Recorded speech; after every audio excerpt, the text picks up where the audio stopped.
The United Nations World Food Programme has warned that it may soon be forced to cut food rations to more than 500,000 persons in the Northeast. This comes just as other parts of the country are experiencing increase in prices of food and other commodities.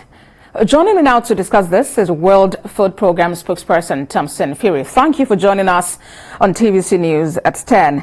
Well, this warning about the possibility of cutting food rations to about 500,000 people in the Northeast that has been plagued by over a decade of insurgency just appears like something that could cause further food insecurity in that part of the country. Why is that warning coming at this time?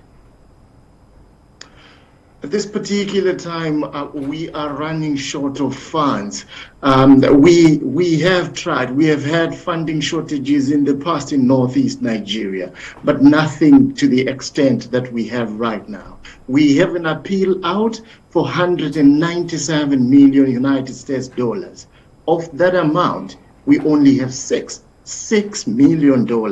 We have had cuts in the past, but our hands are now tied, and we are having to be forced to, we have no other option but to reduce rations or reduce the number of people that we are assisting. Either of those choices is unbearable. This is not how we want to work. It's a tough call that we have to make, but for some reason, we really have to take food from the mouths of those who are hungry to make sure that those who are about to starve do not starve. All right. So what exactly has led to this? Is it that donor agencies aren't coming forward as they used to? What actually has gone wrong? Since 2016, when the World Food Programme scaled up assistance in Northeast Nigeria, we have received generous support from our donors. We have received even support from the government of Nigeria, the United Kingdom, the United States. But at this stage, donors are increasingly under pressure. We appreciate their efforts. They dug deep when we called for help. But at this point in time, we're really struggling to identify resources. We have nothing coming in the horizon. If we can get 55 million today, we will be able to sustain our activities at least until December. But as things stand, that money, we cannot just see it coming.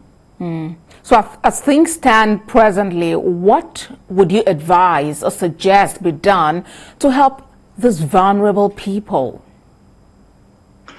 Yeah, the situation in the Northeast is quite critical. You have approximately 4.4 million people who need food, but they need assistance of some kind. They have no idea where their next meal will come from. And this is like the highest number of people in need in the last 5 years. What we can do, the biggest ask would be if the conflict could come to an end. I realize that that's a tough call, that's a big ask, but as things stand, for us on our part as humanitarians, if the conflict can come to an end, that would dramatically change the fortunes in the Northeast. People are unable to farm because of insecurity. People simply do not farm if they are not guaranteed that they are going to be there to harvest their produce. And also, when you have insecurity and you have an attack at a strategic time in the agricultural season, it can have ramifications for up to 18 months. So peace is the answer.